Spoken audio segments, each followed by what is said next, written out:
Okay, so more storytelling. Since we're on the storytelling train, when I was in my first year of university and into my second year as well, I was in a relationship that I really loved at the time. At the time I didn't see the red flags.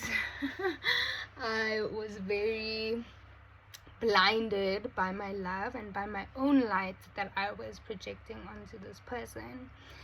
And eventually my guides, my ancestors were like, oh no, we have to show Mila the truth because she cannot carry on like this. And everything came out. The truth was revealed. My ancestors, my guides just threw me in the deep end because they knew that I was such a lover, that I would have continued loving this person who was not serving my highest good, was not in alignment with my highest timeline, was just not supporting me or holding me up in any way. And yeah, all the toxicity, the veil was lifted and it all came flooding in. And it was a rude awakening of what was really going on behind the scenes, behind my back, in the shadows. And it was illuminated. It was illuminated. Let me tell you. Oh my gosh. And all at once, I was like, wait, what? Oh my God, what the hell? But I'm so grateful. I'm so grateful that, as hectic as it was, thank the universe, thank the ancestors, thank the guides, thank the light for illuminating this darkness and showing me the truth. And with that truth came a whole bunch of other truths, and with those truths came more waves of truth, just and I was like, oh my gosh, wait, hold on, let me catch my breath, because damn, that's, whew. Let's take a deep breath on that.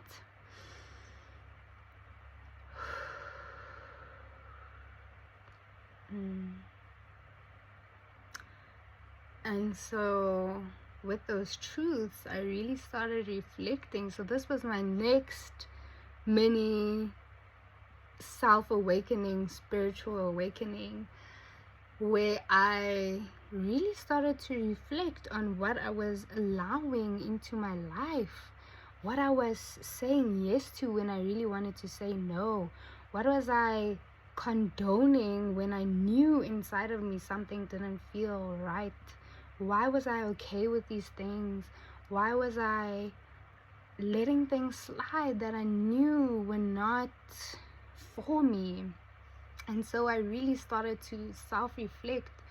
I went through my process of pointing my finger and saying, you, how could you do this to me? And you did this and you did that. But then I was like, wait, hold up. I am the only person in this whole world, universe, existence that I have control over. So what can I do differently moving forward? What is in my power to change? Because I can sit here and be a victim all day, or I can empower myself and reflect on what it is, my role that I played in allowing everything to transpire the way it did, and choose differently moving forward. And so that's what I did. I reflected on it, and I asked myself really hard questions, and I asked myself, why was I okay with it? And that opened up a whole new can of worms because now we're going deep. Now we're getting into generational stuff. We're getting into ancestral stuff. We're getting into stuff I didn't even know that I was ready to look at. And I wasn't ready to look at, quite frankly. I was like, whoa, whoa, whoa, whoa, whoa. Whoa, whoa, whoa, whoa, whoa, whoa, whoa. I'm not ready. Don't show me this. And I had a really potent I had a really potent mushroom journey soon after I had left that relationship and was doing these reflections. And in that journey, so much was being revealed to me, and I was resisting it. I didn't want to see the truth, and I even said, I'm not ready for this. And that resistance only made my journey more difficult.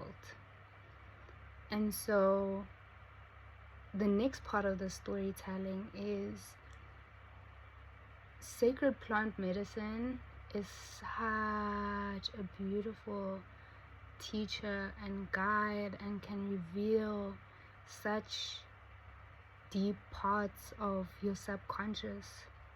And a lot of the time when we have what is called a bad trip, it's because we aren't ready to face our ego. We aren't ready to let that part of ourselves die. We aren't ready to let it go. We aren't ready to face ourselves and face the truth of the role that we play in our own suffering, and face the truth of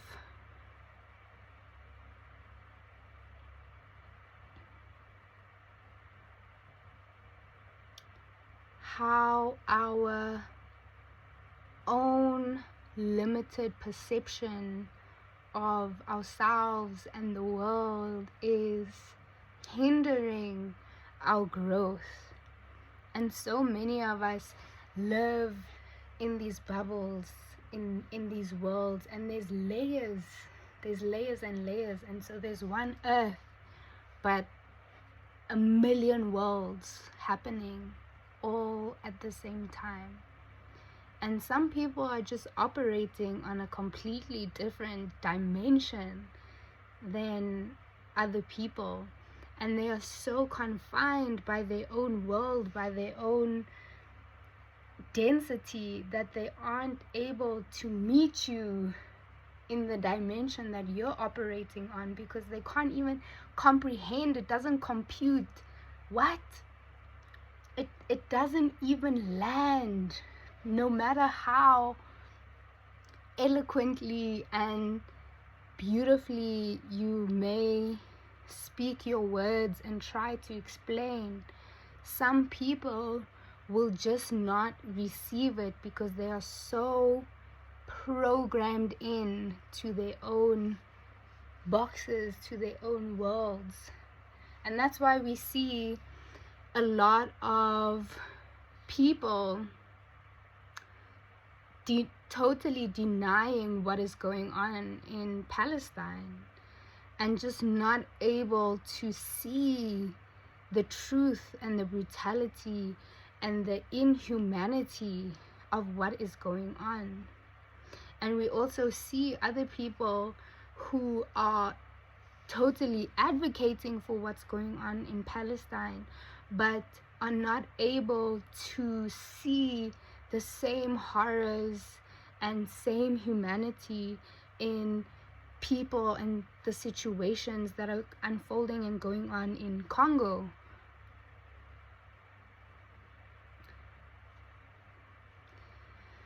So I digress, but sending peace and love to the hearts of all beings on earth, so that we may come into our highest timelines, our highest truth, and be liberated from the inorganic darkness that permeates throughout our human lineage. May we be liberated from the shackles of the density of our own minds and remember that love is all there is. Love is all there is. Love is all there is, and it's the best. It's so good this side. So good this side. And I wish everyone could experience this love of self, this love where you embrace your shadows, you embrace your shortcomings, you embrace your flaws, you admit, you know what, actually I was fucked up, actually I was wrong, I didn't handle that thing that I should have in this way. And when you can admit to yourself that actually you are just as fucked up as the next person. No one is perfect. And it's okay. You don't have to be perfect. As long as you are trying your best, then it's an A+ from me. A++. So let's just keep going and growing and loving and doing good in this world and being kind and remembering that every single thing that is in our lives, everything around us, we have pulled in, we have created. Everything around us is a reflection of what is going on in our own inner worlds. It's all a mirror, and you decide what to make of it. You decide to transmute it and step into a higher light body, or absorb it and remain in that density. And if you're watching it, then you are definitely a transmuter, baby. we are